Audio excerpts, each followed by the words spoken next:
Buenos días a todos y a todas. En nombre de America's Health Foundation y su presidente Dick Salvatierra, quien nos acompaña, les damos la bienvenida y agradecemos su presencia virtual en este espacio de diálogo en donde estaremos tratando diversos temas relacionados a la implementación de los compromisos regionales de la resolución de la Asamblea Mundial de la Salud sobre enfermedades raras.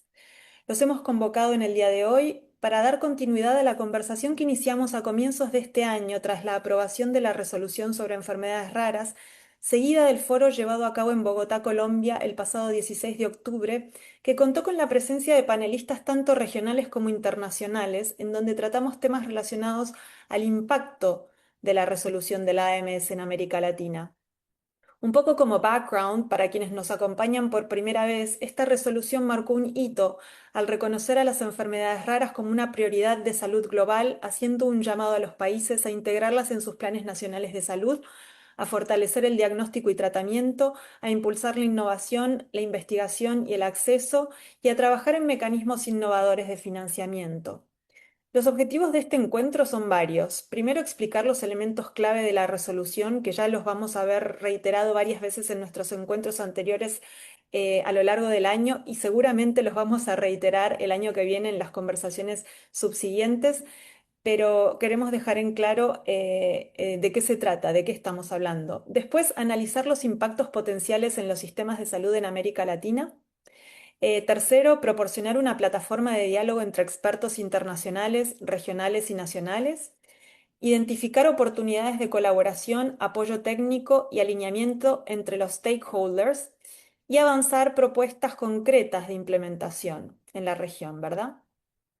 Bueno, dado que tenemos invitados internacionales entre los panelistas, los invito a todos en la audiencia a que activen el traductor en la pantalla de Zoom para quienes lo necesiten y seleccionen su idioma de preferencia.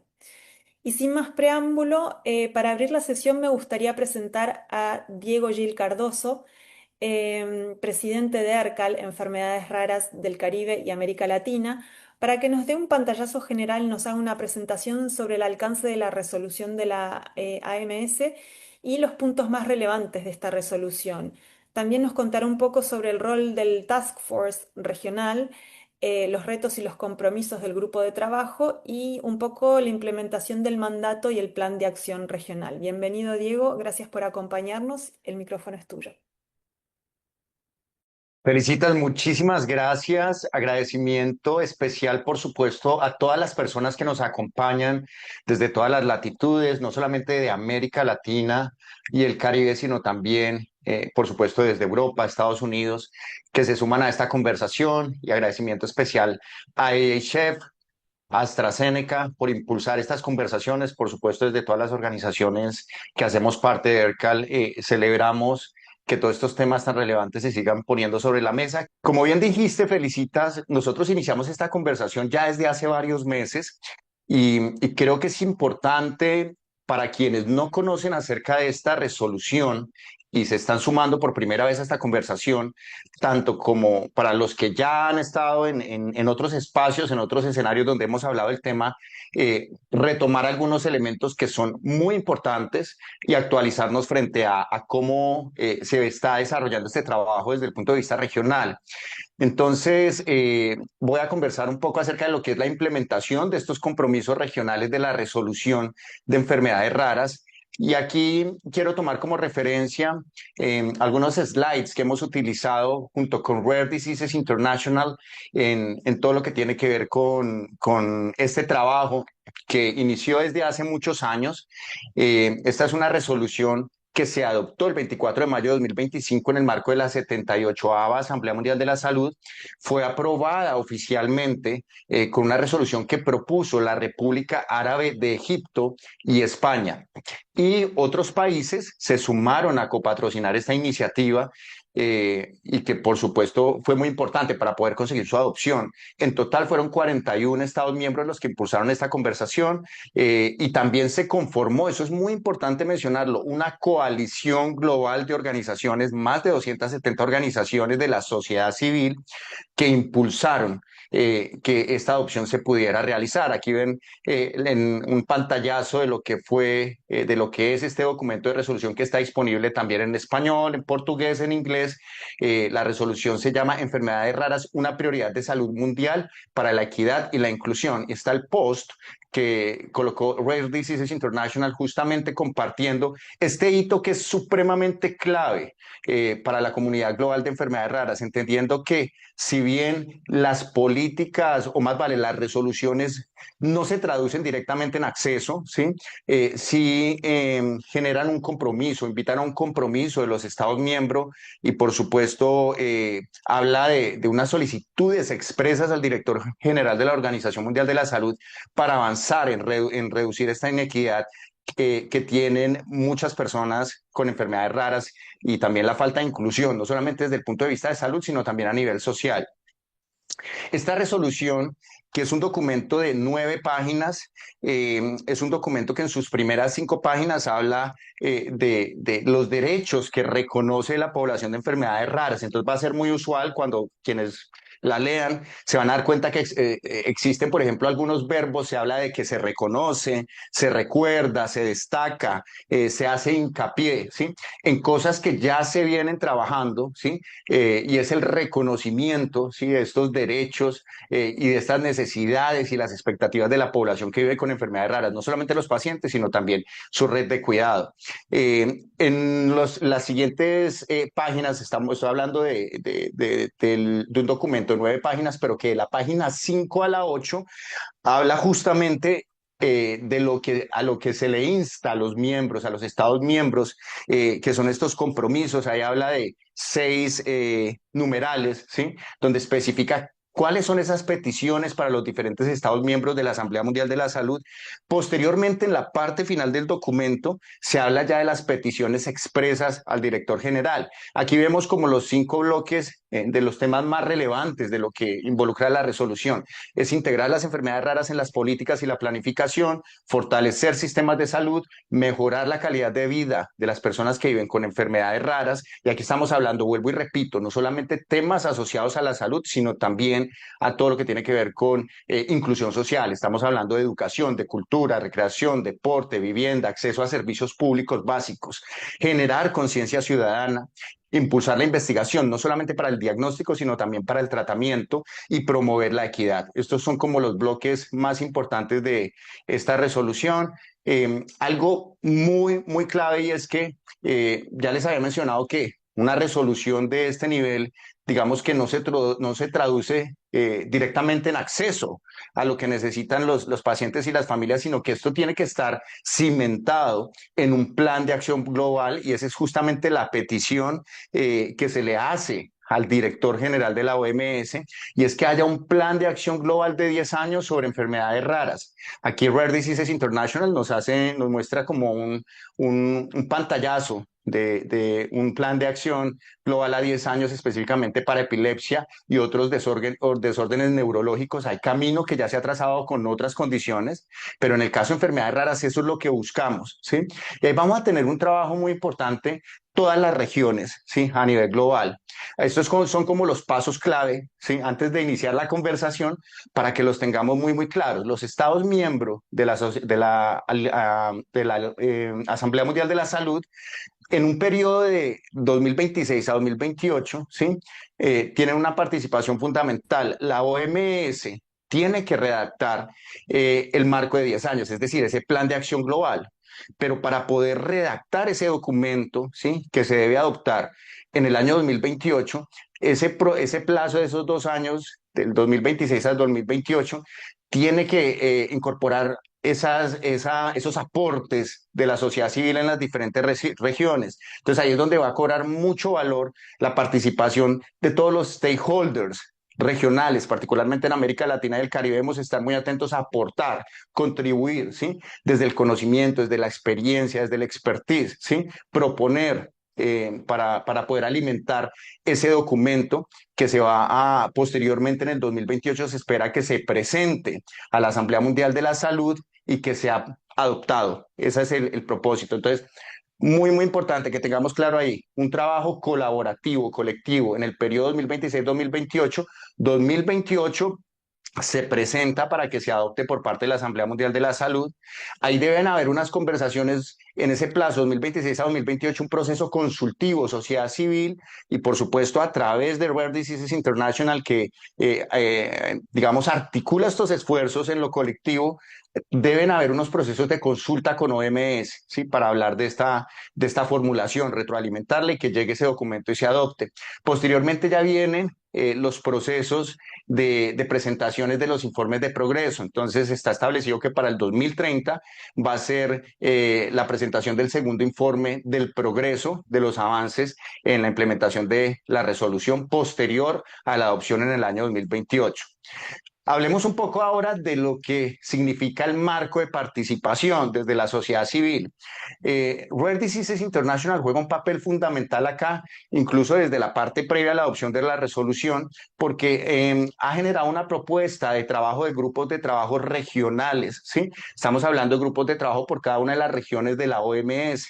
En el caso nuestro, América Latina y el Caribe, ya tenemos un grupo de trabajo regional, ¿sí? Entonces vamos a tener que articular muy bien con Rare Diseases International, con las organizaciones miembros de Rare Diseases International y por supuesto ahí tiene que haber una comunicación clave con la Organización Mundial de la Salud, con las oficinas regionales, que en nuestro caso es la Organización Panamericana de la Salud, y nuestros Estados miembros, es decir, los gobiernos nacionales que hacen parte de nuestra región.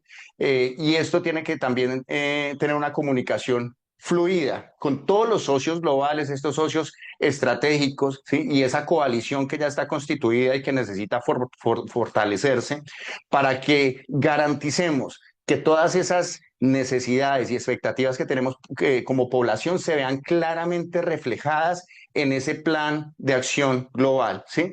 Ese es el reto que tenemos fundamental. Estos grupos de trabajo básicamente tienen una comunicación bidireccional, deben garantizar ese flujo de esa comunicación, esa conversación con todos los miembros de la región, deben fortalecer la capacidad donde sea necesario. Entonces aquí vamos a tener muchos espacios de conversación para tener más herramientas desde el conocimiento y desde la experiencia, no solamente lo global, sino lo regional y también aprender de todo el trabajo que se hace al interior de los países. Debemos hacer una colaboración con todos los expertos, ¿sí? Incluso del área científica, del área de acceso, de todo lo que tiene que ver con determinantes sociales en salud, y digamos todas las áreas para cubrir todos esos frentes, mantener una comunicación regular con, en este caso, con nuestra oficina regional de OMS, que es la Organización Panamericana de la Salud. Y por supuesto, ese flujo, como lo advertí hace un momento, de conversación y de comunicación articulada con Rare Diseases International, con los otros task forces o grupos de trabajo regionales de las otras regiones del mundo y con las organizaciones miembros de RDI, ¿sí? Beneficios de hacer parte de este grupo de trabajo, pues es la oportunidad de tener un impacto a nivel no solamente regional, sino a nivel global. Vamos a tener la oportunidad, quienes somos miembros de este grupo de trabajo, de asegurar que se escuchen las voces de cada uno de nuestros países, esas necesidades tan heterogéneas y particulares. Podemos hacer esa vocería a través del liderazgo, construir y fortalecer las redes en Latinoamérica y con otras regiones es muy importante, tener oportunidades de desarrollo, porque de esto también es un proceso de aprendizaje bastante importante, ¿sí? Para todos y se espera, por supuesto, que desde Rare Diseases International y las diferentes alianzas se generen como cajas de herramientas que puedan facilitar ese conocimiento de todos los miembros de este grupo de trabajo y, por supuesto, traducir esa experiencia en una incidencia nacional y por supuesto en conjunto y en articulación en una incidencia de carácter global. Eh, ya para ir cerrando, unos pasos muy importantes. ¿Qué es lo que viene? ¿Sí? ¿Qué ha sucedido y qué es lo que viene en el marco de la implementación de esta resolución? En octubre de 2025 se lanzó la convocatoria para que cualquier ciudadano de la región, en este caso Latinoamérica del Caribe, hiciera parte de ese grupo de trabajo regional, ¿sí? Eh, Recordemos que esta convocatoria se hizo para personas que son parte de la comunidad de pacientes, de cuidadores, líderes de grupos de pacientes países, incluso la misma industria farmacéutica podía mandar a inscribir o sugerir representantes hasta un máximo de 10% del total de los participantes del grupo de trabajo regional. Esa convocatoria estuvo abierta durante varios días. Luego, entre noviembre y diciembre de 2025, nos reunimos o hubo un trabajo también de, de reunirnos. Inicialmente tuvimos, digamos, una reunión con las personas que nos inscribimos para ese grupo de trabajo regional y desde Rare Diseases International se impulsó una convocatoria para quienes deseaban ser copresidentes de este grupo de trabajo regional. Se hizo una selección de carácter democrática, ¿sí? Con quienes hacen parte de este grupo de trabajo y es importante que sepan que más de un centenar de personas de Latinoamérica y del Caribe se inscribieron para este grupo de trabajo regional. Se hizo muy inclusivo. Las votaciones para copresidentes arrojaron como resultado que el liderazgo del grupo regional va a estar a cargo de Juan Carrión, que es de Aliver, de la Alianza Iberoamericana de Enfermedades Raras, Diego Gil por parte de ERCAL, y vicepresidente María Marta Bertone, ¿sí? Que es de Argentina y también hace parte, lidera una fundación y también hace parte de la red de Aliver. Entonces aquí tenemos una representación en ese ejercicio de coliderazgo que vamos a tener. Entre 2025 a febrero de 2026 vamos a construir esa hoja de ruta, esas actividades y esos objetivos del grupo de trabajo. Vale la pena mencionar que esto es un trabajo de carácter voluntario por parte de quienes somos miembros y quienes vamos a hacer el liderazgo regional y tenemos una autonomía e independencia y también una asistencia técnica por parte de Rare Diseases International y posterior a febrero vamos a empezar la ejecución de ese plan de trabajo regional en el que esperamos generar los insumos que se necesitan para poder avanzar en esa primera parte que les mencionaba ahora, que es la formulación del plan de acción global que esperamos que se adopte en el 2028 en Ginebra. Ese es como el repaso y creo que es un breve contexto general y estaremos por supuesto a disposición. Aprovecho la oportunidad, felicitas, para que todas las personas que nos están escuchando, ¿sí? Nos ayuden a replicar el enlace de este webinar, nos ayuden a comunicar con sus amigos, colegas, líderes de grupos de pacientes que a lo mejor no están conectados y recuerden que desde ERCAL estaremos muy atentos a atender todas sus sugerencias, sus aportes, sus contribuciones, colaborativamente con ella y Chef vamos a hacer esas sinergias para garantizar que todo lo que necesitamos que se vea reflejado en ese plan de acción global se dé, ¿sí? Entonces, ahí estamos a disposición. Aquí está el website de ERCAL y el número de contacto por si alguien desea hacer algún tipo de contribución, sugerencia, comentario frente al tema. Muchas gracias, Diego. Gracias por darnos un paneo general de todo lo que se ha venido haciendo desde la aprobación de la resolución. Grandes pasos, pese a que ha pasado tan poco tiempo, solo algunos meses. Felicitaciones. Y bueno, para dar continuidad, ahora vamos a pasar al panel de discusión. Un poco como background, ¿no? Sabemos que, como bien dijo Diego, las realidades de Latinoamérica y el Caribe son diversas, pero los desafíos son comunes. Y esta es una gran oportunidad que tenemos de traducir esta resolución en políticas públicas concretas. En este panel vamos a hacer una revisión de los 5 ejes estratégicos clave que se han determinado en conversaciones con ERCAL. em, de la resolución para los Estados miembros. Estos 5 ejes o pilares, el primero es incorporar las enfermedades raras en planes nacionales de salud y marcos legales. El segundo, implementar programas de diagnóstico temprano y centros de referencia. El tercero, incorporar organizaciones de pacientes en los procesos de toma de decisión y el diseño de políticas públicas. El cuarto, asegurar el acceso equitativo y asequible a medicamentos, diagnóstico y tecnologías de salud.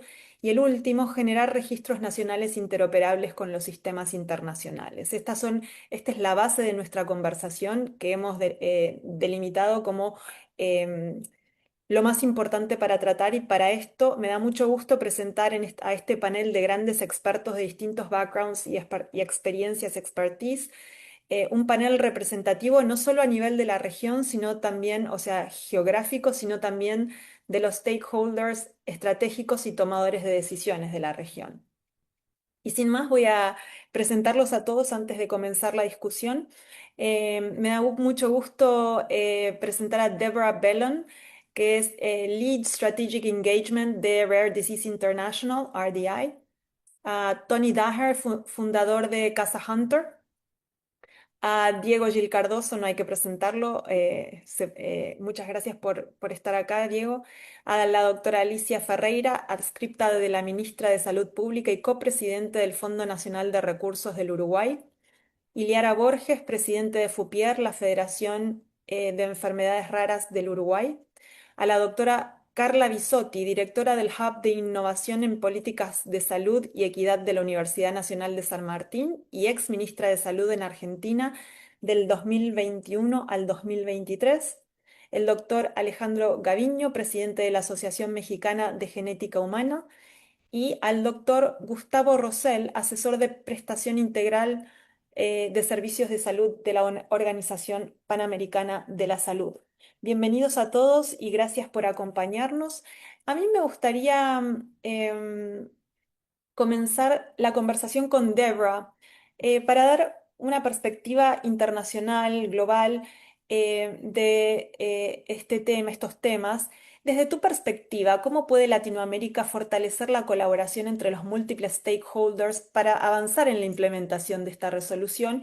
Y empalmando un poco con este tema, ¿qué modelos internacionales o regionales de otras regiones que ustedes han, con quienes ustedes han interactuado, eh, se podrían adoptar en la región para integrar las enfermedades raras en sus planes nacionales? Deborah. Thank you, Felicitas. So as Diego mentioned, we are working to create these regional task forces. And for us, that was really the first step in ensuring the collaboration between the different stakeholders, which is very, very important to ensure that the WHA resolution isn't just a document, but is really enacted, is really implemented in all the different countries. And so the task forces create a coordination platform for civil society organizations, for academia, for health professionals, and also for industry, as Diego mentioned, 10% from industry, to exchange information on the needs of persons living with rare diseases, to follow progress, to work together towards common goals. And this way we can ensure alignment, we can avoid duplication, and we can ensure effective implementation. And so this task force was just established in October. There was really a lot of interest from Latin America. We were very happy to see that. We had nearly 100 people that joined the task force. And of course, people will be engaged at different levels, but it's very important to have this multi-stakeholder participation. And one thing that we need to ensure is capacity building. We need to make sure that the organizations in the regions have the skills they need. There's a lot of collaboration between different stakeholders, a lot of potential there because we know that the patient groups have a lot to learn about advocacy from each other. And we will also at RGI work to facilitate their interactions with WHO, with the regional offices and the global level as well. But also the industry and the healthcare professionals have something to learn from persons living with rare diseases and their caregivers and their families to make sure that it is relevant, that what we are working towards, which is a global action plan on rare diseases, will be relevant for the people that it will serve. And so in some cases, it's about creating the right platforms for exchanging information. We have to remember that implementation is not just at the global level, but it's also at the national level. And so that is often where there will be real change. The real improvements in the lives of people who live with rare diseases will often be at that national level. So we can have big ideas at the global levels, but we need to make sure that it's implemented. And that's an area where it's really the national organizations that are going to be working to make sure that they are getting what they need out of this resolution. So we need to work together in a cohesive and a transparent way to make sure that we're all moving towards the same goal. And to answer your question about the different models, I think, for example, we can look at the European model. So, there's an EU action plan on rare diseases, and EURODIS, which is the regional alliance in Europe, has been very active in ensuring that it really responds to the needs of people living with rare diseases, that it's very relevant, and that it takes all of the contributions from the different national alliances and states, the member states in Europe. And I think that that's a model that would be something that could be reproduced in Latin America to ensure that no one is left behind, that all the countries, the bigger ones, the smaller ones, the richer, the poor, wherever they are geographically in Latin America and the Caribbean, are heard in the consultations for the action plan. Gracias, Deborah. Muchísimas gracias por tus comentarios. Y bueno, nos encantaría tener un parlamento regional, sería una buena idea, un parlamento regional en Latinoamérica. Em, y bueno, sí, dado que esto es bastante reciente, se hace camino al andar. La interacción entre todas las partes nos darán también más respuestas, me imagino. Tony, ¿cuál ha sido los mayores desafíos y las conquistas a nivel en Brasil, a nivel regulatorio y en temas de acceso en los últimos años? Porque bueno, Brasil ha sido un gran pionero a nivel legislativo, ¿verdad?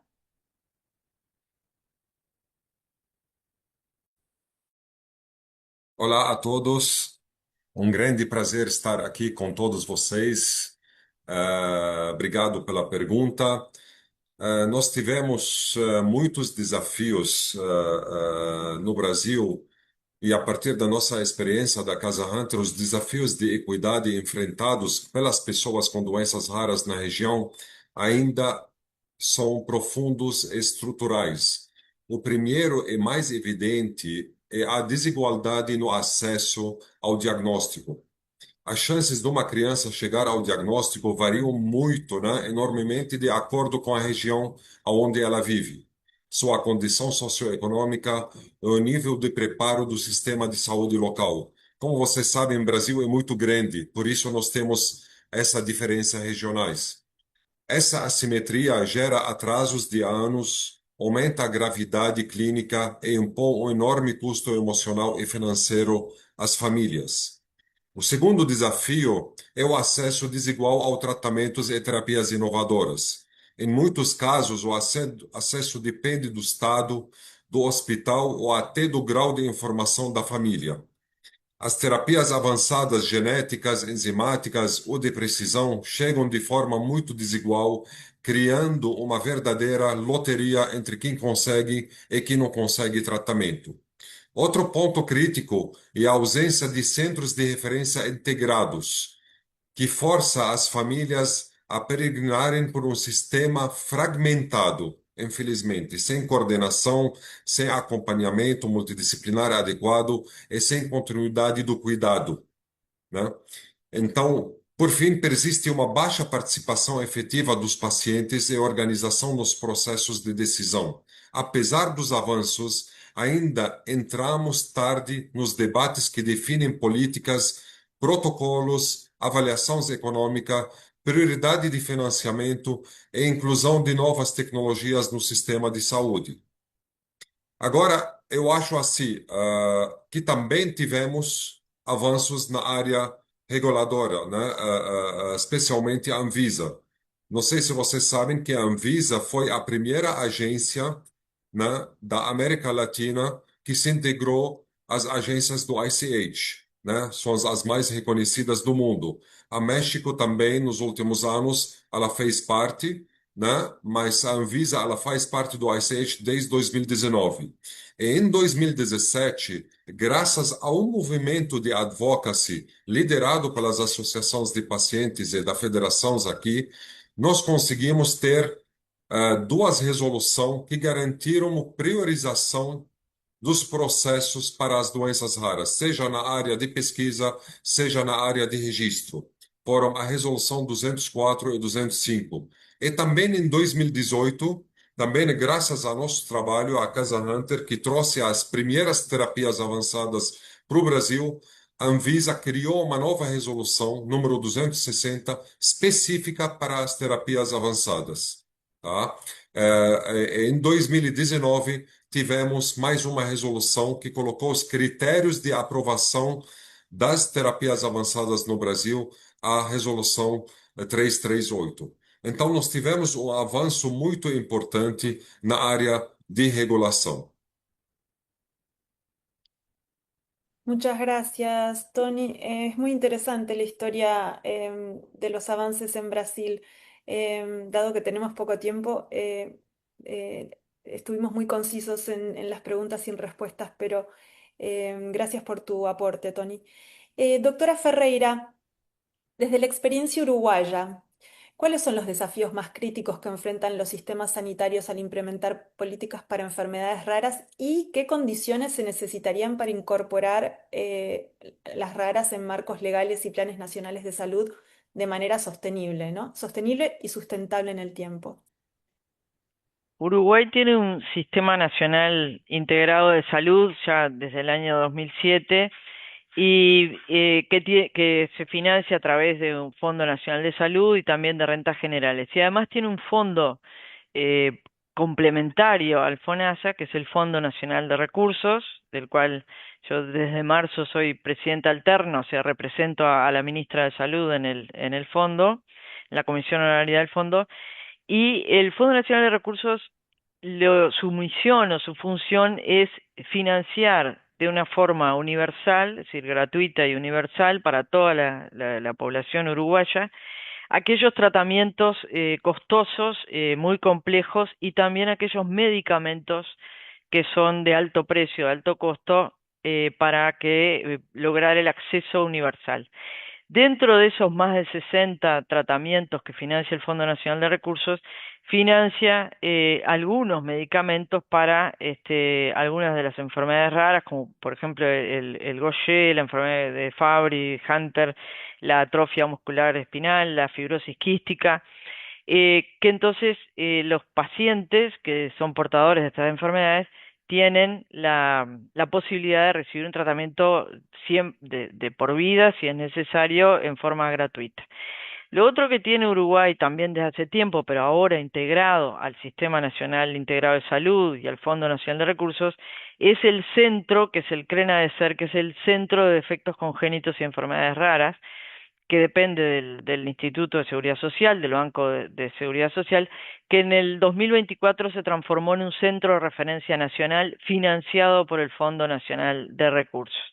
Y además, en Uruguay existe también desde el año, no por ley, pero por ordenanza ministerial, existe del año 2009 y después fortalecido en el año 2023 la creación del Programa Nacional en el Ministerio de Salud Pública, el Programa Nacional de Defectos Congénitos y Enfermedades Raras.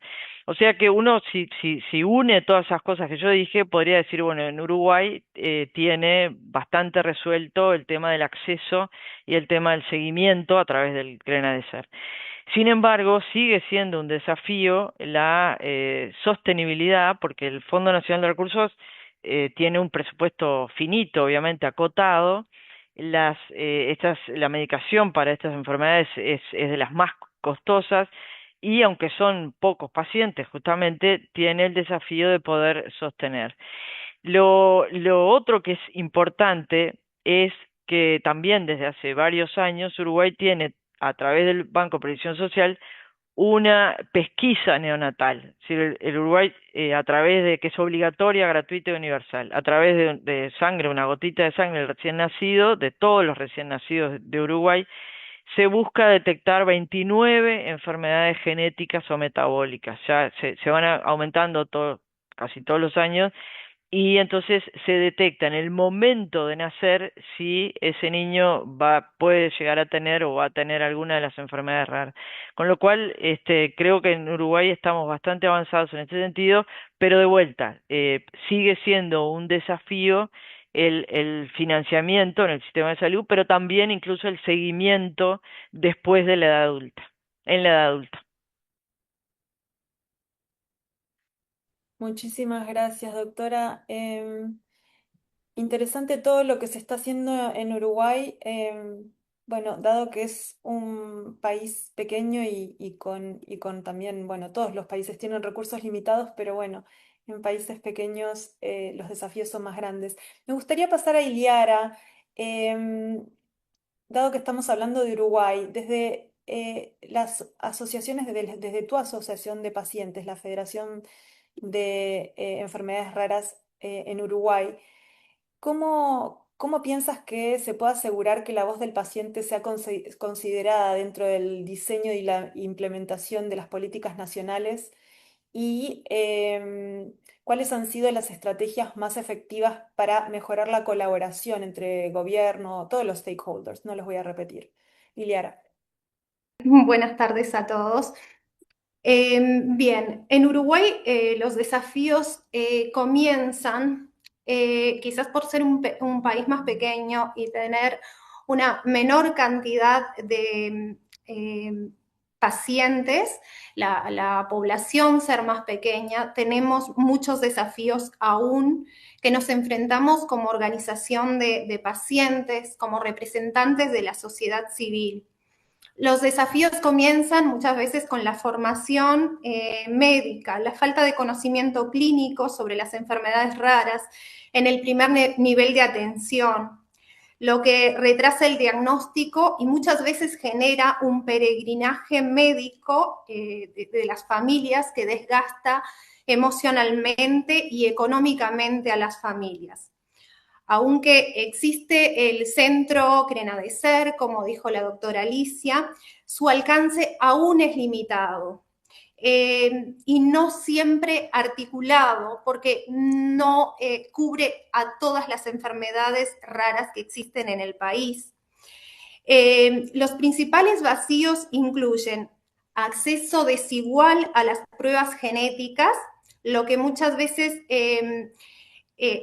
genera el retraso diagnóstico, porque las pruebas genéticas, el exoma clínico no está incluido dentro del sistema de la canasta de prestaciones de salud. La falta de cobertura integral a tratamientos de alto costo ahora es mucho más amplia que hace unos años atrás, eso nos alegra decir, pero aún hay un largo camino por recorrer. La ausencia de protocolos nacionales para el abordaje interdisciplinario, lo que fragmenta la atención. Desde nuestra organización creemos en el trabajo regional para fortalecernos como el país pequeño que somos. Creemos que la equidad debe ser el eje rector de cualquier política pública en este campo. Y para asegurar la voz del paciente, creemos también en la participación de la sociedad civil. Hemos impulsado espacios de consulta directa con el Ministerio de Salud Pública, tenemos reuniones bimensuales, pero aún falta que las organizaciones de pacientes sean reconocidas como actores técnicos y sociales en la construcción de las políticas públicas. Permanece la mesa de diálogo con el Ministerio de Salud Pública y con Crenadecer como centro de referencia para ampliar la formación, sea de profesionales de la salud y el acceso a diagnósticos tempranos. No sé, Felicitas, ¿qué tiempo tenemos? Puedo seguir, pero no sé qué otra pregunta querías. No, bueno, ahora podemos ir pasando y vuelvo a ti en un ratito. Gracias, Okay. Ilaria. Gracias. Me gustaría hablar ahora con la doctora Bisotti, porque ya que estamos hablando de financiamiento y sacamos un poco ese tema, desde su experiencia en el ministerio, ¿qué modelos de organización y financiamiento podrían facilitar la implementación de estos programas para enfermedades raras? Em, hay muchos modelos que se han formulado, pero a mí también me gustaría comentarles, se acaba de publicar desde el World Bank Group hace unos días un dato interesante que me gustaría compartir con ustedes. Voy a postear después el link una vez que le dé la palabra a la doctora que dice que, lo voy a traducir, tratar de hacerlo lo mejor posible, que los países de bajos recursos, de low income, solamente tienen o gastan $17 per cápita anualmente en salud. Este es un reporte que me ha llegado hace poco y me gustaría como ponerlo de background, ¿no? Porque es una cifra bastante alarmante. Doctora.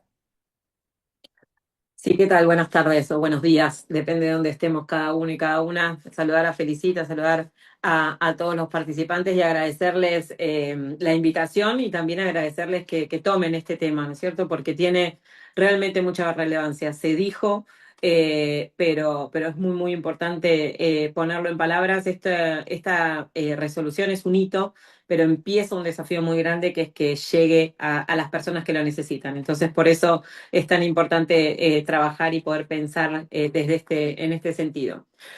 Y ahí es donde están las dificultades, ¿no es cierto? Cómo pasar de la teoría a la práctica y cómo poder juntar todas estas partes desde lo que es la sociedad civil y desde lo que es la experiencia de quienes están transitando esta situación y de los tomadores de decisiones con todas las complejidades que tiene del sistema de salud, de la inversión en el sistema de salud, de la eficiencia de la inversión del sistema de salud y la fragmentación de ese sistema de salud y los niveles nacionales, provinciales, municipales en los países, sobre todo de Latinoamérica y el Caribe, que tienen esas particularidades. Así que en Argentina nosotros tenemos una ley de enfermedades poco frecuentes que se sancionó en el año 2011, se reglamentó en el año 2015, y la verdad que la ley es muy interesante porque tiene un abordaje integral para favorecer el acceso a la salud de todas las personas con enfermedades poco frecuentes y sus familias, con esa mirada de lo que es equidad, de lo que es acceso, de lo que es diagnóstico, de lo que es tratamiento y de lo que es todo lo que para nosotros es también salud, que es el entorno social de las personas que tienen enfermedades poco frecuentes. Y cuando uno habla de enfermedades poco frecuentes y ve la incidencia, parece poco, pero cuando sabe que hay más de 6.000 enfermedades poco frecuentes y se calcula que hay más de 300 millones de personas con enfermedades poco frecuentes, todo eso lleva a entender la dimensión. Así que en Argentina, y nombro la ley porque es un hito para poder avanzar en el financiamiento de los tratamientos, incluye la cobertura de los tratamientos para todas las personas en relación a las diferentes coberturas sociales invita a las provincias a adherir a esta ley para trabajar en el financiamiento. Y de vuelta, una ley como una resolución son documentos y son consensos, pero para llevarlo a la práctica en Argentina llevó mucho tiempo. Se reglamentó la ley, como dije, en 2015, se creó un programa nacional de enfermedades poco frecuentes y también se creó a través de la ley y se implementó un consejo consultivo con la participación activa institucional de la sociedad civil. Y se trabajó muchísimo en el listado de las enfermedades poco frecuentes para definir los tratamientos, se trabajó en el registro de enfermedades poco frecuentes y se trabajó mucho también en la evaluación de tecnologías. Argentina tiene una comisión de evaluación de tecnologías y se trabajó muchísimo con eso, especialmente para AME y especialmente para fibrosis quística, donde se generaron también comisiones específicas para estas dos enfermedades, donde entre la CONETEC y entre las comisiones específicas y trabajando también con la industria farmacéutica y nuestro ANMAT, que es la entidad regulatoria, y para AME, Acuerdo de Riesgo Compartido, y para fibrosis quística, un registro nacional que favoreció el acceso y disminuyó muchísimo los costos, la compra centralizada desde el Ministerio de Salud de la Nación para las personas registradas, evaluadas en función de la CONETEC, en función de la comisión específica para ese caso individual, en función de la indicación, la compra centralizada de medicamentos de alto precio para la cobertura de AME y enfermedad fibroquística y la cobertura también de hormona de crecimiento para algunas indicaciones especiales. En el sentido de pensar esos financiamientos, la clave es generar evidencia a través de las comisiones de evaluación de nuevas tecnologías y la decisión política de implementar compras y negociaciones centralizadas, este salto a algo regional podría ser un tema muy interesante con el liderazgo de la Organización Panamericana de la Salud. Hay experiencia en vacunas, en el fondo estratégico, que realmente aseguran el acceso más accesible y a medicamentos seguros. Y los acuerdos de riesgo compartido que se hicieron en Argentina también han sido muy interesantes. Y el trabajo con la sociedad civil y la industria en la misma mesa es muy importante para poder acordar la indicación de esos tratamientos y de esa manera favorecer el acceso sorteando la cobertura médica, sorteando el lugar de origen, sorteando la situación social y la situación económica. Y un comentario en relación al diagnóstico, que también hay que invertir para el diagnóstico. Argentina ha trabajado mucho con las 24 jurisdicciones.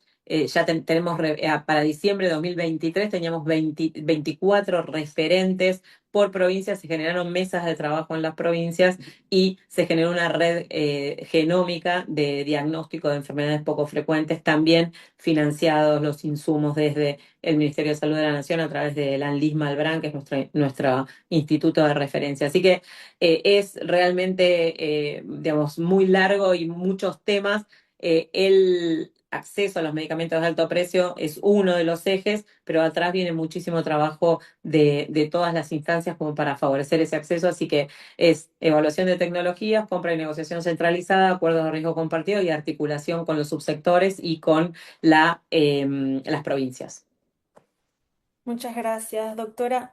Em, y después, gracias por abrir el tema de diagnóstico. Después vamos a tratarlo un poco más en profundidad con el doctor Gaviño, pero antes me gustaría darle la palabra al doctor Rosell, porque ya que estamos hablando de financiamiento y los modelos, tal vez de compras compartidas o colaborativas entre los distintos países, tal vez podría darnos su perspectiva desde la Organización Panamericana de la Salud en estos acuerdos de acceso que podrían acelerar la disponibilidad y asequibilidad de las terapias. Y bueno, la gran pregunta es, ¿sería viable plantear compras regionales consolidadas de medicamentos huérfanos?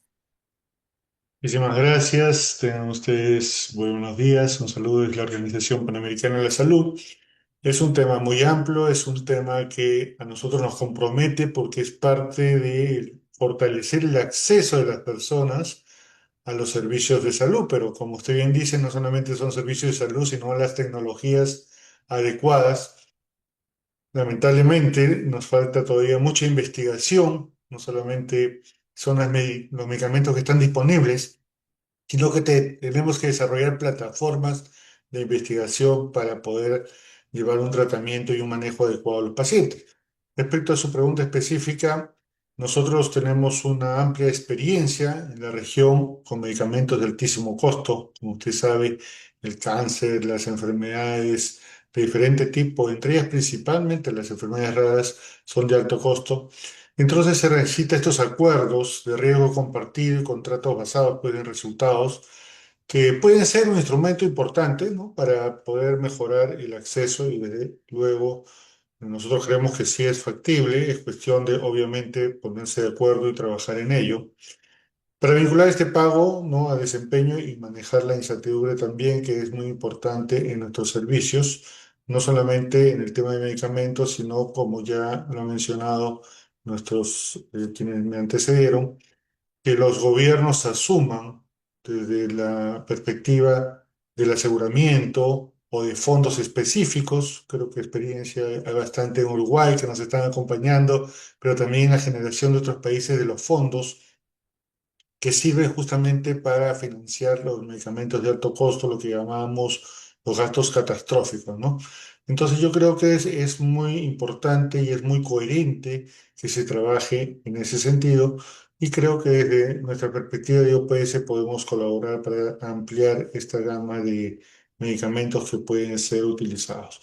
Desde luego es importante también fortalecer el tema regulatorio en los países, es importante fortalecer la capacidad, como bien se mencionó en el primer nivel de atención, porque si no, no vamos a poder identificar oportunamente a las personas que pueden necesitar algún tipo de manejo o tratamiento y de luego establecer las vías de manejo y tratamiento entre los diferentes niveles de complejidad de nuestros servicios para que puedan acceder en forma oportuna tanto el tratamiento como el manejo apropiado.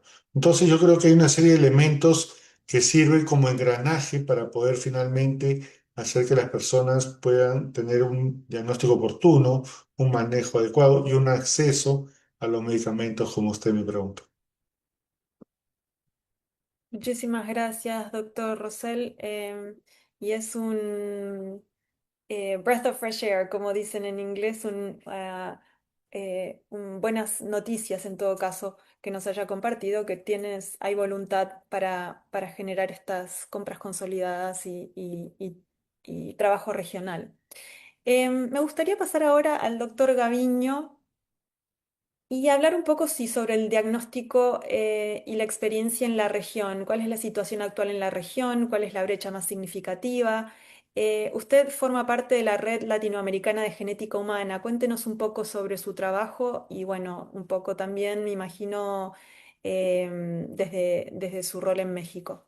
Doctor Gaviño. Y bueno, pues muchas gracias por la invitación y bueno, también comentar y compartir un poco en México y en la Red Latinoamericana de Genética Humana, pues una de las principales situaciones que hemos tenido, pues es que muchas veces el acceso es desigual, ¿no? Sabemos que en ciertos lugares contamos con laboratorios que tienen toda la atención y contamos con estudios mucho más amplios y muchas veces, pues también debido a los recursos, tenemos que enviar estudios a otros lugares.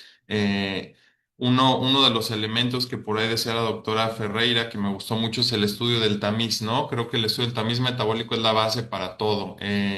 Nosotros en México estamos ya en algunos estados teniendo el tamiz ampliado para 70 enfermedades, tanto en hospitales públicos como privados, y pues de ahí la detección de muchísimas enfermedades que hemos podido detectar. Algo que nos está faltando es meter en las enfermedades lisosomales, que sabemos que muchas de estas tienen tratamiento dentro del tamizaje, pero ahorita estamos trabajando en Monterrey con el tamizaje de atrofia muscular espinal, que sabemos que pues la frecuencia de portadores es muy alta y bueno, esto nos podría ayudar mucho a generar estrategias, ¿no? El acceso es desigual, como lo comentábamos, sin embargo, existen muchos centros en México que están especializados en ciertas enfermedades como anemia de Fanconi, enfermedad de Huntington, donde nosotros concentramos a todos los pacientes de todo el país, que actualmente somos más de 130 millones de habitantes, y podemos llegar a muchos diagnósticos. Aquí yo creo que lo importante es el trabajo en equipo y a través de la Red Latinoamericana de Genética Humana, pues hemos podido fortalecer estas relaciones con otros países e instituciones para poder llegar al diagnóstico, que sabemos que muchas veces pueden pasar varios años donde los pacientes no tienen un diagnóstico determinado, pero sabemos que también es por el acceso muchas veces a los estudios. Entonces, este trabajo en equipo creo que nos podría ayudar a abrir estas brechas, a romper estas brechas y también los recursos humanos, donde necesitamos genetistas clínicos. A veces no tenemos el número suficiente de genetistas o no hay los lugares específicos o las instituciones o los hospitales no cuentan con los especialistas. Igual los consejeros genéticos y pues las personas como los citogenetistas y biólogos moleculares que puedan interpretar estos estudios y pues darles un adecuado seguimiento para el diagnóstico y tratamiento de estos pacientes. Muchas gracias, doctor. Y doctor Gaviño, cuéntenos un poco, me gustaría seguir platicando con usted sobre los registros nacionales. Hay muchas barreras, no solo a nivel nacional, sino a nivel regional. También desde ERCAL y con la Fundación hemos estado tratando de ver la posibilidad de gestionar un registro regional de enfermedades raras con asistencia de diferentes interlocutores que ya han realizado esta tarea a nivel regional en otras geografías. Cuéntenos un poco cuáles son los retos de la interoperabilidad de los registros nacionales y una plataforma regional en su perspectiva. Y bueno, creo que uno de los retos que hemos tenido nosotros es que muchas veces hay grupos de trabajo, grupos de investigadores, médicos, familias y pacientes que están en un determinado grupo y muchas veces la falta de comunicación con otras instituciones nos hace que los pacientes se pierdan o que estén en varias instituciones, incluso. En mi caso, yo trabajo en un grupo de centros de rehabilitación infantil que se llama Teletón. Ya tenemos más de 25 centros y yo tengo un registro de todas las enfermedades raras que tenemos en más de 25 centros, pero muchas veces estos registros coinciden con los registros de una Secretaría de Salud o de otras instituciones y son los mismos pacientes que están registrados en varios, ¿no? Entonces yo creo que aquí la importancia del trabajo en equipo y que cada institución tenga este registro de ciertas enfermedades nos va a poder ayudar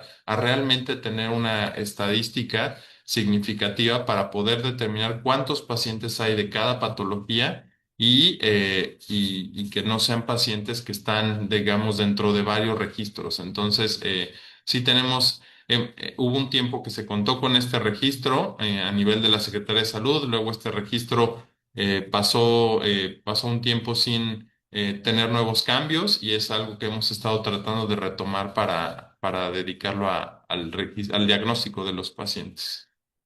Exacto, sí, la importancia de los registros. Em, Debra, en tu perspectiva a nivel de internacional, global, ¿no? Em, los principales retos de los registros interoperables, conectar toda esta base de datos. ¿Cuál es tu experiencia desde RDI?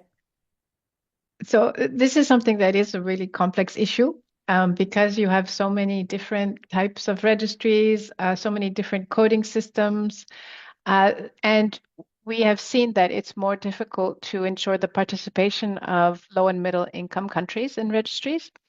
So one thing that we are doing is to work with the international federations that are RDI members to build registries. Some of them already have very good registries. For example, hemophilia has been successful with a registry. I think thalassemia has a registry.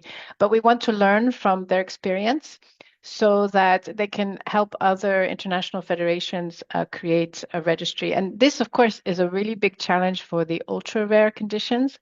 So in our membership, we have some organizations that only have 3 or 4 people that are known with a particular condition, but there are more out there, and the families would like to be able to meet the others. But of course, the data is private.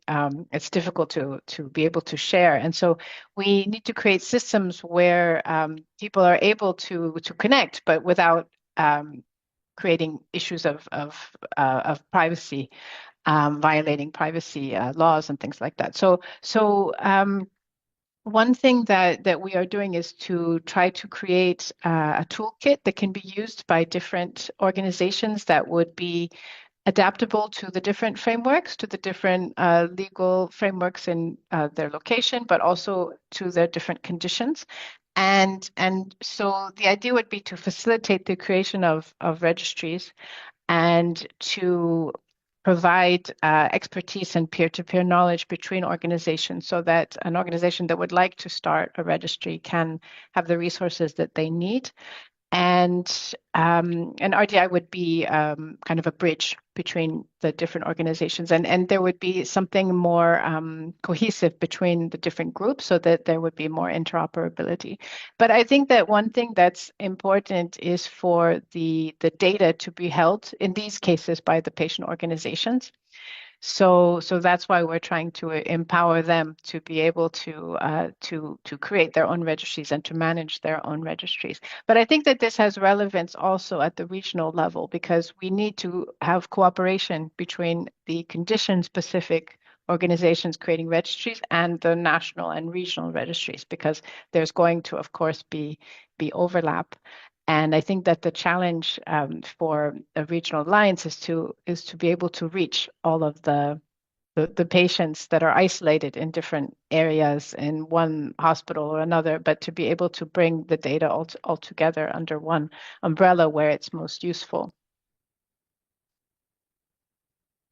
Gracias, muchas gracias. Y sí, cierto, Debra, que muchas veces los registros están bajo la responsabilidad de los grupos de pacientes y las federaciones más que de los gobiernos. Diego, hablando de todo esto, desde ERCAL se han, digamos, seleccionado estos 4 pilares, 5 pilares de los que estamos hablando, que los mencioné al principio, antes de dar inicio al panel.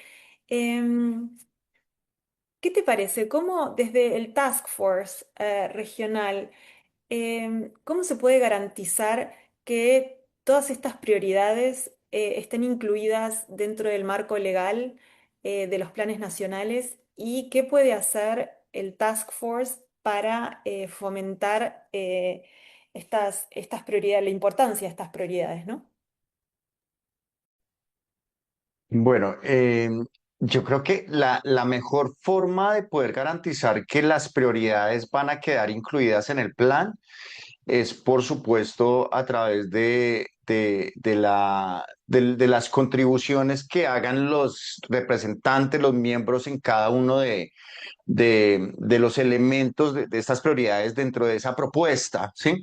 Porque estamos hablando, por ejemplo, de unas necesidades que seguramente van a estar más o son más sentidas en algunos países que en otros, ¿sí? Seguramente hay países donde el tema de avanzar en, por ejemplo, solamente en la definición de lo que es una enfermedad rara o poco frecuente o de baja prevalencia, no está, es una necesidad crítica porque no hay ni siquiera el punto de inicio, ¿sí? En cambio hay otros países que de pronto ya tienen una normatividad, un patrón de políticas públicas más robusto y ya han avanzado en ese camino y las prioridades tienden a ser diferentes, ¿sí? Entonces ahí es donde la posibilidad, felicitas, de que se puedan incorporar estas prioridades en el plan está en que la representación de cada uno de los miembros que hacen parte del Task Force garantice que en esas contribuciones estén esas necesidades de cada país, porque las realidades son muy heterogéneas, ¿sí? Entonces es fundamental, por ejemplo, que haya presencia de los países de Centroamérica, que tienen mucho para hacer, incluso tienen que arrancar casi que de la nada, ¿sí? Necesitamos presencia de países como Bolivia, de países como Paraguay, ¿sí? Donde necesitamos que emerjan esas necesidades, esas prioridades, que haya voz, ¿sí? De lo que está sucediendo, porque con seguridad muchos de los que hacemos parte de ese grupo de trabajo, de ese task force, conocemos, pero desde lo lejano, ¿sí? ¿Qué es lo que están viviendo? ¿Cuáles son los desafíos de la población en cada uno de los países? Pero no hay nadie que entienda mejor que los que están localizados, geolocalizados y están en conexión con esas necesidades, incluso desde lo más básico, como por ejemplo los determinantes sociales, ¿sí? Que también afectan a la población. Estoy hablando de acceso a agua potable, a energía eléctrica, a algunas cosas que son tan básicas. Entonces, pienso que eso es una de las formas, Felicitas, animar a que el ejercicio sea muy inclusivo, a no dejar a nadie atrás, ¿sí? Y no concentrarnos única y exclusivamente en las necesidades de quienes han tenido progresos, ¿sí? Brasil, Argentina, México, Colombia, sino considerar mucho, ¿sí? Las necesidades de quienes están más atrás, ¿sí? Eso es una forma de reducir la inequidad a nivel regional, ¿sí? Otra cosa también que me parece muy, muy importante es que las motivemos a la participación al interior del grupo del Task Force en los comités que van a haber a nivel temático, ¿sí?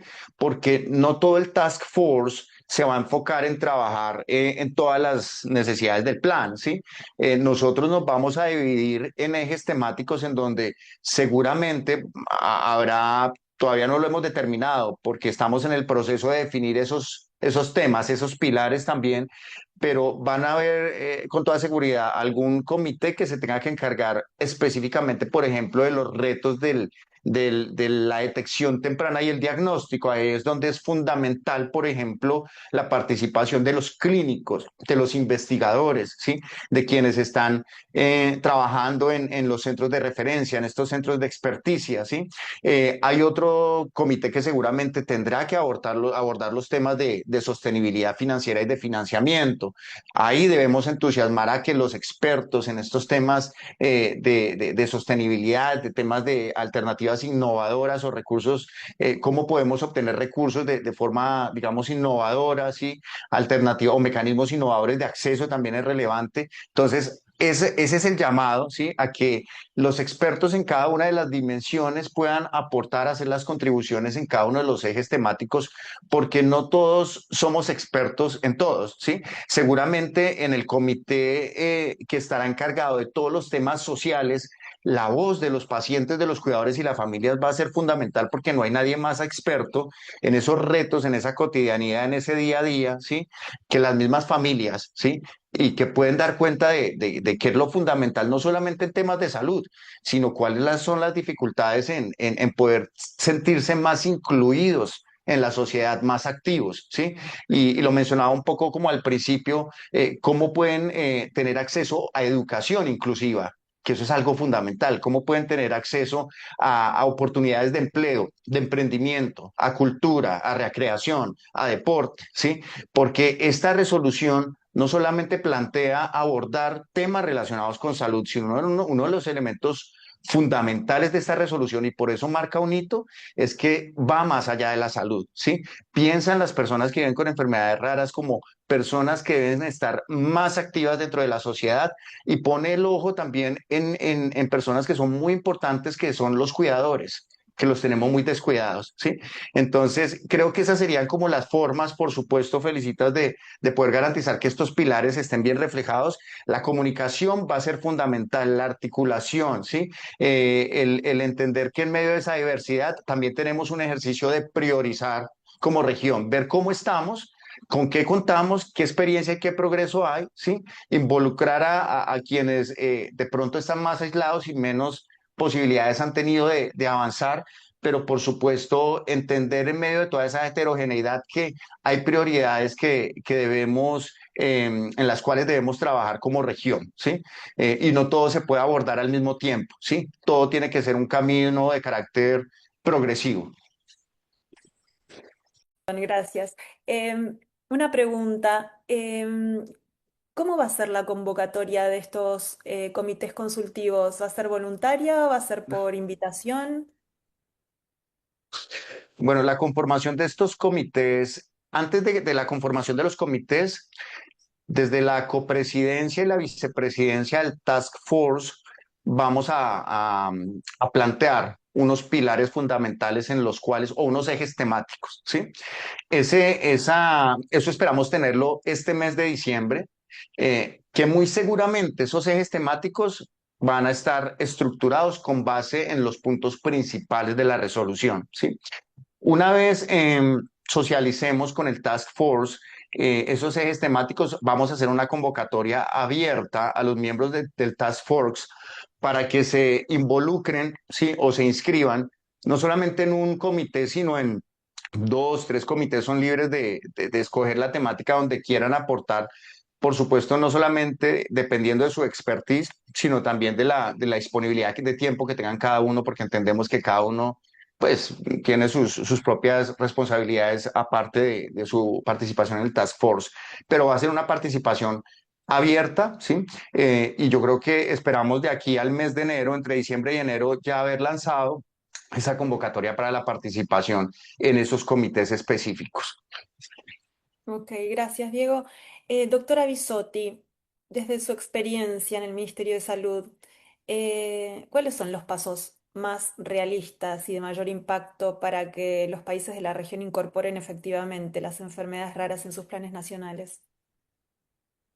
Qué fácil la pregunta. Mira, yo escuchaba todos los comentarios en relación al registro y me parece que por ahí con un ejemplo en relación a los registros es la respuesta. La respuesta es que tiene que haber una decisión política de las autoridades sanitarias de trabajar con todos esos actores. Yo pensaba, digamos, los esfuerzos que se realizan desde las organizaciones de la sociedad civil, de las sociedades científicas, más allá de las enfermedades poco frecuentes, en lo que significa consolidar los datos, y la verdad es que si no están, ese registro no está liderado, así como el resto de las cosas, por una decisión política a nivel nacional, esa información después no se puede utilizar para la toma de decisiones. Se tiene que tener un registro nacional donde todos los subsectores puedan cargar información. Ahí en Argentina es muy complejo porque además es un país muy grande, muy fragmentado, muy federal, pero la importancia que tiene es que permite orientar la toma de decisiones y el desarrollo de políticas públicas en salud. Si no, es muy difícil abordar y atender esta problemática, ¿no es cierto? Y trabajar en todo el recorrido, que es el diagnóstico, el tratamiento y el seguimiento para esta población. En Argentina tenemos un sistema integrado de información sanitaria, que es el SISA, que tiene una ley que lo respalda, y se incorporó desde 2020 la carga, esta operativa, la carga para este tipo de pacientes. Y garantiza, por supuesto, el resguardo de confidencialidad, los datos personales, y se trabaja para difundir en los referentes nacionales, que también, conociendo las características de cada jurisdicción, tienen que trabajar con los equipos de salud encargados de la carga, y desde el nivel nacional se asiste a las provincias. Y una de las cosas que se hizo en Argentina fue trabajar en un piloto para que la misma sociedad civil y los familiares puedan tener usuarios y cargar. Eso es, como se trabajó con organizaciones como, digamos, asociaciones de esclerosis múltiple en Argentina, la Fundación de Hemofilia y la Asociación Argentina de Neurofibromatosis, y al 31 de diciembre de 2023, que fue cuando terminamos la gestión en Argentina, fue el 10 de diciembre, pero tenemos ese dato, hay más de 10.000, casi 11.000, 10.959 pacientes registrados,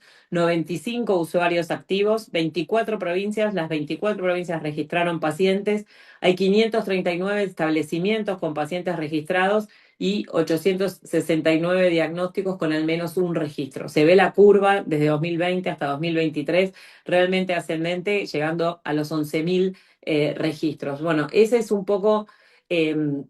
la verdad, la respuesta, digamos, muy simplificada a tu pregunta, pero es decisión política, porque es articular con todos estos ejes y trabajar en ese sentido.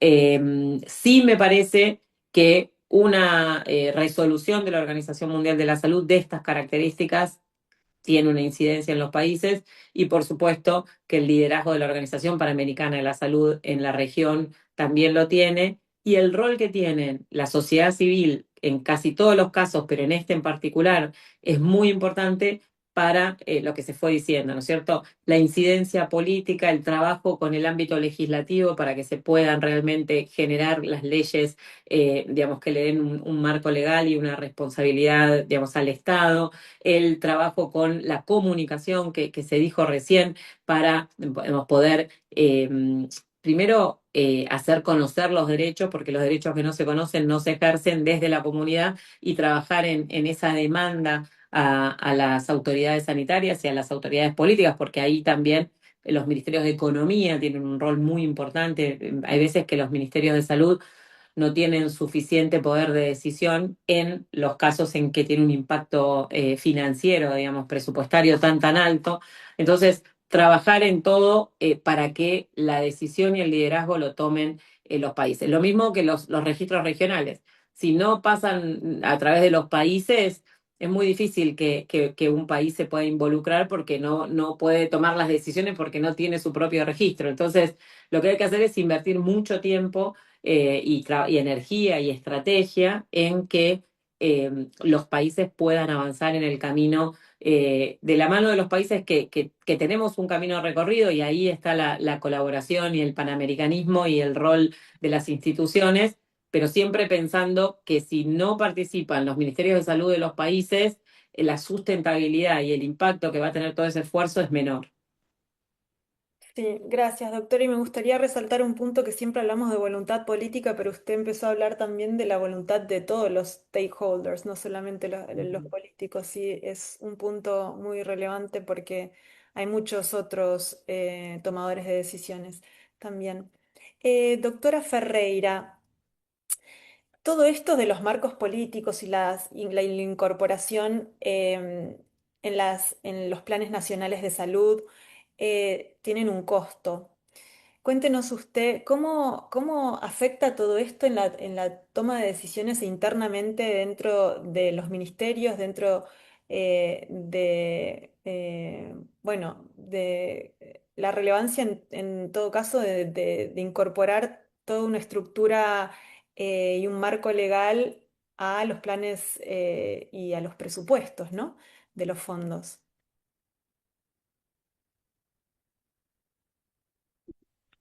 Sí, yo estuve escuchando lo que plantearon en general y bueno, y lo que planteó Ilara, que es, por supuesto que Uruguay ha avanzado mucho, pero tiene todavía muchos desafíos. Entre ellos, quiero resaltar lo que ella dijo de la dificultad de los profesionales médicos y otros de identificar algunas de estas enfermedades, porque claro, no hay experiencia y es difícil y es cierto que a veces los pacientes, los padres, a veces los pacientes, los propios pacientes tienen que peregrinar para que obtener el diagnóstico. De todas maneras, quiero decir que Uruguay tiene desde el año, como decía hoy, 2023, un registro nacional de enfermedades, de efectos congénitos y enfermedades raras, que es a través de la página web del Ministerio, es decir, el registro está administrado por el Ministerio de Salud Pública y tanto los pacientes como las asociaciones de pacientes, como los médicos, como en general todos los stakeholders, como decías tú, pueden ingresar ahí la información y llenar un formulario que después va a una base de datos. El tema del financiamiento, yo creo que Uruguay, el hecho de que tenga este Fondo Nacional de Recursos, que es universal, que está financiado ahora por fondos públicos, prácticamente todos es financiamiento de renta general, es decir, el Tesoro Nacional, y obviamente, como bien decía Carla, nosotros casi somos, fuimos una provincia de Argentina, es muy diferente nuestra situación porque somos un país unitario, es más fácil tener registros nacionales y tener directivas nacionales. Pero el hecho de que haya un financiamiento de este Fondo Nacional de Recursos de varias enfermedades raras y se siga incorporando, tomando en cuenta lo que decía hoy que si bien el fondo, obviamente el presupuesto es limitado, la particularidad es que, y que son medicamentos de muy alto costo, son pocos pacientes. También hemos hecho acuerdos de riesgo compartido, el Fondo Nacional de Recursos tiene varios acuerdos de riesgo compartido con los laboratorios que han ayudado mucho a que sea sostenible el financiamiento, por supuesto. La dificultad, y quiero señalarlo sobre todo, es que, por ejemplo, ahora hubo un cambio en las políticas del laboratorio que nos vende las enzimas para Fabry y para Gaucher, aumentó el precio un 200%, y si bien son pocos pacientes, el impacto es muy alto para el Fondo Nacional de Recursos. Tratamos de negociar todo lo posible, pero el distribuidor en Uruguay nos dijo que no, que el proveedor, que el laboratorio de origen, no, incluso que les había dicho que Uruguay increíblemente tenía precios muy, muy bajos. Es verdad, teníamos precios bajos y que además ese acuerdo de riesgo compartido no era útil para el laboratorio, entonces nos complicó bastante. Y en ese sentido quiero resaltar lo que dijo el doctor Gustavo Rosell. Creo que es muy importante el apoyo de OPS a través de las compras conjuntas. El Fondo Nacional de Recursos ha comprado algunos medicamentos, no para estas enfermedades, pero sí para hepatitis C y para otras patologías, para el HIV, y realmente el apoyo del Fondo Estratégico de OPS, sobre todo para países pequeños como el nuestro, es muy, muy importante. Gracias, doctora. Muchas gracias. Me gustaría, bueno, ya que mencionó el comentario del doctor Rosell, me gustaría... Perdón, em, me olvidé decir una cosa, Felicidad, disculpame, que creo que es importante también por lo que tú decías. Lo otro que nosotros hacemos es considerar, como consideran varios países del mundo, que hacer estudios y análisis de costo-efectividad, que lo hacemos a través de la agencia, no sirven en las enfermedades raras y los defectos congénitos. Entonces tenemos un plan, justamente el financiamiento está por fuera por fuera en el sentido de que no se puede comparar con los estudios de costo-efectividad para financiar otro tipo de patología. Gracias, doctora. Volviendo al doctor Rosell, em, doctor, ¿cuáles son los elementos que la OPS visualiza prioritarios para un plan regional de enfermedades raras, vislumbrándolo hacia el 2028, como es la proyección? ¿Y cómo se pueden apoyar a los Estados miembros para la implementación de estas recomendaciones? Y ya que estamos, le voy a hacer una pregunta follow-up antes de que empiece a contestar.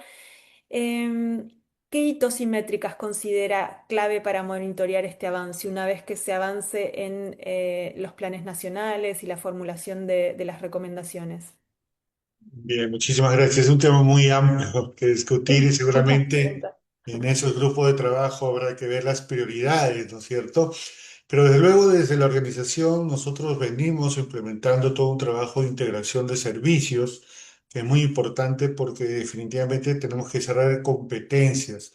Son muy pocas las personas que tienen la expertise para hacer un diagnóstico y que conocen estas enfermedades y como ya bien se ha mencionado, dependen mucho de la formación. Entonces tenemos que trabajar planes que involucren a las universidades, a los centros formativos para poder desarrollar un mejor conocimiento. Y de luego a eso le incorporamos lo que es la investigación. Un tema relevante entonces para nosotros es fortalecer tanto la formación de recursos humanos como el desarrollo de estas competencias en la implementación, sobre todo en los servicios de primer nivel de atención o conocidos como de atención primaria, en coordinación con los centros hospitalarios y los institutos, desde luego. Otro tema que es relevante es la información. Nosotros en nuestros países tenemos sistemas de información muy débiles que todavía no están articulados y que no permiten que las atenciones y cuidados fluyan para poder atender estas necesidades de las personas, ¿no? Entonces yo creo que es un tema que hay que trabajarlo, es un tema que necesita todavía un fortalecimiento. Por otro lado, como ya lo hemos mencionado, desarrollar mejores tecnologías sanitarias a un costo accesible, con un financiamiento adecuado que permita obviamente tener un mejor acceso a los medicamentos mediante diferentes modalidades. Los seguros obviamente funcionan bien y también los fondos de aseguramiento.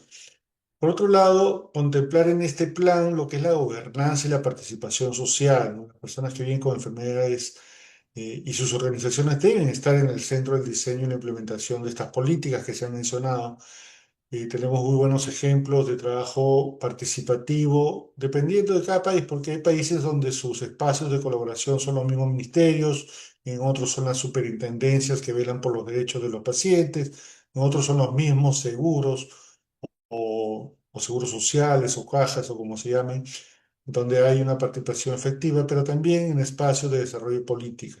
Entonces yo creo que esos son elementos que deberíamos establecer, tal como lo dice la resolución también, ¿no? Porque son los ejes de acción. Y el otro el seguimiento y evaluación, como le digo, es necesario un trabajo todavía de gabinete, de taller, para poder identificar cuáles son aquellos indicadores que podríamos recoger, porque no es tan simple recoger esta información e incorporarle en estos sistemas a través de los diferentes mecanismos. Yo creo que uno de ellos es importante, los indicadores que vayan surgiendo del plan para poder monitorizar el cumplimiento del plan. Por otro lado, tenemos que tener unas líneas de base del acceso de las personas a un diagnóstico desde la etapa, digamos, prenatal y del mismo nacimiento, quién es la cobertura, ¿no es cierto? Si están siendo cubiertos o no en este tipo de diagnóstico, pero no solamente en ellos, sino en los paquetes de atención que involucran la prevención, promoción, recuperación, incluyendo obviamente los medicamentos y los diagnósticos. Un tema que es relevante es el gasto de bolsillo. Los pacientes con estas enfermedades tienen un alto gasto de bolsillo, no solamente por gastos directos, sino por gastos indirectos también. Y hay otros elementos que hay que visualizar que son importantes, como por ejemplo el acceso a trabajo, ¿no? Si realmente las personas están teniendo acceso a la educación, al trabajo, ya hemos hablado del estigma de discriminación que podrían tener cuando no hay un conocimiento de las personas que los rodean respecto a algunas enfermedades que pueden tener alguna discapacidad. Entonces, esos son elementos fundamentales. También el tiempo que demora las pacientes en recibir el diagnóstico, se le confirma el diagnóstico y se ha manejado adecuadamente, ¿no? Y otro elemento que también seguramente se incorporará en el plan es que una revisión del CIE-11, a ver si los diagnósticos que están siendo incorporados son los adecuados y esos diagnósticos también contribuyen a una cobertura de financiamiento adecuado. En fin, podríamos seguir extendiéndonos, tenemos muchas ideas respecto a los registros que acaba de mencionar, los datos, la desagregación, el uso de fondos rotatorios, etcétera.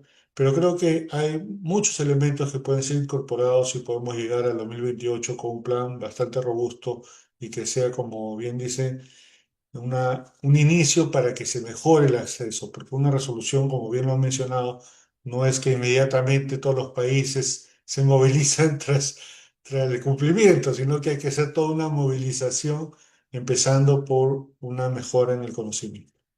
Gracias. Muchas gracias, doctor. Em, Doctor Gaviño, volviendo a usted. Y volviendo a hablar sobre todos los stakeholders, ¿no? La participación de todos los stakeholders dentro de la toma de voluntad, no solo política, sino de los demás interlocutores y tomadores de decisiones. ¿Cómo puede la comunidad científica mexicana, en este caso, contribuir al plan nacional eh, y por ende también al plan regional del 2028 y para una implementación efectiva de la resolución? Bueno, pues a mí me parece importante, primero, que se involucren la mayor cantidad de personas relacionadas a este tema. Nosotros tenemos en México una Asociación Mexicana de Genética Humana, donde somos más de 500 investigadores, médicos especialistas en genética, citogenetistas y biólogos moleculares, así como un consejo mexicano de genética donde nosotros podemos de alguna manera, tenemos varias personas con distintas especialidades en estos campos y que podríamos con todo gusto contribuir de alguna manera para ampliar estas redes de apoyo. Pues a mí me gustaría igual que le demos continuidad a esto. Me interesa mucho igual platicarlo ahí con Diego Gil. Es esta parte donde nosotros estamos también muy interesados en continuar con estos registros. Y bueno, pues a través de la educación, el entrenamiento desde el pregrado a cada una de las personas interesadas, el involucrar a otros especialistas. Generalmente los genetistas somos los que andamos muy entusiasmados con estas enfermedades. Sin embargo, ese equipo multidisciplinario de otros especialistas, ortopedistas, neurólogos y otras áreas son los que también requieren estar acá presentes. Eh, el, el- el involucrarnos más en las políticas de salud pública, que creo que también a veces yo hablándoles desde el área médica es difícil generar este interés por contribuir a las políticas de salud. En mi caso, yo estoy enfocándome mucho también al tamiz en el sureste de México, el tamiz ampliado. Les comentaba que ya estamos detectando hasta 70 enfermedades en el recién nacido, entonces yo creo que también el involucrarse más en esto, pues nos va a ayudar mucho más a poder contribuir más de esta manera con estos registros. Muchas gracias, doctor. Y brevemente, Iliara, ¿cuáles son las expectativas que tienen a nivel local respecto al plan nacional y a las recomendaciones de esta resolución? Bien, en representación de la sociedad civil, nosotros esperamos que el Plan Nacional Uruguayo adopte los principios de la resolución, los pilares que ya hemos hablado en esta reunión, incluyendo la equidad, participación y la sostenibilidad, perdón, y que se articule a nivel regional en sintonía con los demás países de Latinoamérica, que reconozca a las organizaciones de paciente como actores técnicos capaces de contribuir a la implementación de la evaluación de las políticas. Es importante que la voz de los pacientes sean escuchados para que no quede nadie atrás, como decía mi compañero Diego. Desde FUPIER reafirmamos nuestro compromiso con una salud pública inclusiva, donde la dignidad de cada persona con una enfermedad rara sea el eje de toda acción institucional. Tenemos mucha esperanza, mucha confianza y estamos firmes para seguir trabajando en conjunto a nivel regional e internacional. Muchas gracias, Iliara. Diego, desde tu perspectiva regional, ahora, siguientes pasos. ¿Cuáles son los siguientes pasos y cómo articular todos estos cambios y estas propuestas y estas recomendaciones a nivel regional con todos los stakeholders, ¿no? Involucrando a todos los tomadores de decisiones, desde ERCA, la RDI, OPS, OMS, etcétera, y la lista sigue, es muy larga. Bueno, los siguientes pasos, Felicitas, yo creo que es muy importante que respaldemos el trabajo que va a desarrollar el Task Force por los próximos 2 años. Tenemos que estar muy atentos a estos comités, quienes ya son parte de este Task Force, estar muy atentos a los pilares, a los ejes temáticos sobre los cuales va a trabajar, a los comités directivos para poder inscribirse, registrarse pues, en cada uno de ellos, dependiendo de la disponibilidad del expertise que tenga cada uno. También la invitación es a que conectemos cada uno de nosotros con nuestros gobiernos, con los actores a nivel de cada uno de los países. Es muy relevante que el trabajo no lo haga solamente la sociedad civil.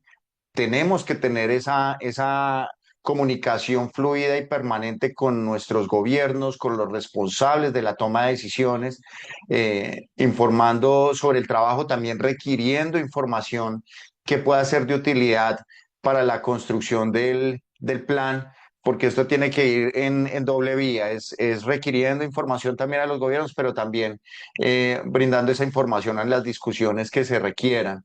Es importante también que entender que el impacto de la resolución, ¿sí? En este ejercicio que se va a hacer en adelante con ese task force, que haya una buena alineación de expectativas, Felicitas. Eso quiero que quede muy claro. El impacto de la resolución no va a ser el mismo en cada país, ¿sí?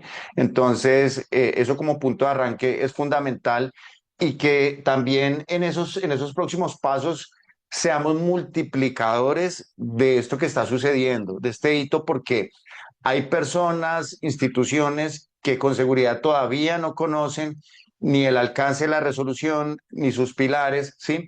Entonces, yo creo que también tenemos una tarea de poder bajar esta información a un lenguaje muy laico, muy asequible, muy comprensible, ¿sí? Y que las personas y las familias en especial entiendan esta resolución, de qué forma se va a traducir en un mejor acceso para ellos, no solamente en términos de salud, sino de inclusión social, ¿sí? Entonces es una responsabilidad. Seguramente construiremos cajas de herramientas y habrá webinars, talleres y tendremos espacios de discusión, pero eso es una responsabilidad grande en donde todos debemos sumar en la región para que haya una comprensión real de lo que implica esta resolución en no solamente las personas que viven con estas condiciones, sino en general en todos los stakeholders que trabajan. Muchísimas gracias, Diego. Y bueno, ahora para terminar, ya tenemos pocos minutos, me gustaría hacer una ronda entre todos los panelistas y muchas gracias por estar acá, con la última pregunta para cerrar. ¿Cuál sería, brevemente, solamente una o dos frases por panelista para tener como el último, gotitas del saber de cada uno de ustedes desde su perspectiva? ¿Cuál sería la prioridad número uno que cada uno considere indispensable para que la región avance hacia el cumplimiento de la resolución en los próximos 5 años? La prioridad número uno. Doctor Gaviño. Pues yo creo que la relación entre el gobierno, el involucrarnos más con las instituciones públicas, con los investigadores y otras áreas y crear estos enlaces interinstitucionales, en mi caso a través de la Red Latinoamericana de Genética y el país de México. Muchas gracias. Iliara Borges. Como venía diciendo desde el principio, que se escuche la voz del paciente, la participación activa de la sociedad civil en las políticas públicas. Gracias, Iliara. Doctora Alicia Ferreira. Bueno, yo voy a coincidir con lo que dijo Iliara. En Uruguay tenemos la participación de la Asociación de Usuarios en la Junta Nacional de Salud, pero las asociaciones de pacientes y específicamente la de FUPIER no tiene tal vez la participación que debería tener, pero sobre todo creo que la prioridad uno es justamente que ocurra este tipo de eventos, es decir, que ocurra el trabajo conjunto entre los distintos actores y sobre todo que las acciones de pacientes a nivel regional trabajen en consonancia, trabajen en forma coherente para a su vez obviamente comprometer a los gobiernos. Muchas gracias, doctora. Doctor Gustavo Rosell. Bueno, para mí es importante que ampliemos la capacidad de los sistemas de salud para integrar de manera efectiva a las personas que tienen estas enfermedades raras, empezando por la atención primaria de la salud, que incluye la formación de recursos humanos e incluirlos en una planificación regular, tanto en los ministerios, pero también con las asociaciones públicas-privadas. Gracias, doctor. Doctora Carla Bisotti.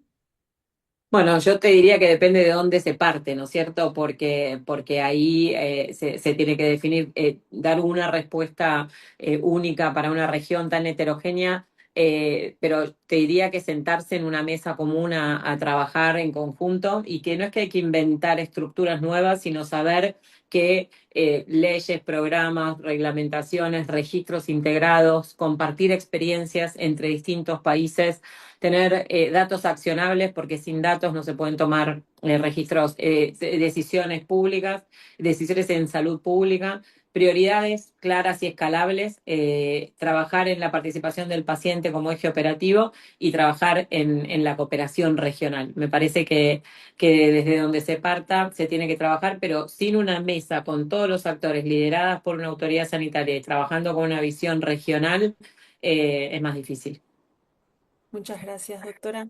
Deborah Bellon. Sí, para mí es unidad, porque es importante trabajar juntos, así somos más fuertes. Gracias, Deborah. Y por último, Diego Gil. Bueno, yo creo que sería la comunicación y la colaboración y también que garanticemos que las voces, sobre todo de aquellos que no están normalmente representados en los escenarios ni en las discusiones, sean escuchadas, ¿sí? Que son las personas que tienen más dificultades para acceder a atención y acceder a oportunidades, que garanticemos que sus voces sean escuchadas y tenidas en cuenta. Muchas gracias, Diego. Muchas gracias a todos. En nombre de AHF, de la Fundación, agradecemos a todos los panelistas por su gran contribución en esta sesión de diálogo, que esperamos continúe el próximo año. Este es el cierre del año, el cierre de un gran año a nivel de enfermedad, del avance en las enfermedades raras, en los derechos de las enfermedades raras. También agradecemos a ERCAL y a AstraZeneca por su apoyo como patrocinadores y a la audiencia, como siempre, que nos acompaña y que nos va a ir acompañando a lo largo de estas charlas, de estas discusiones de trabajo, mesas de trabajo.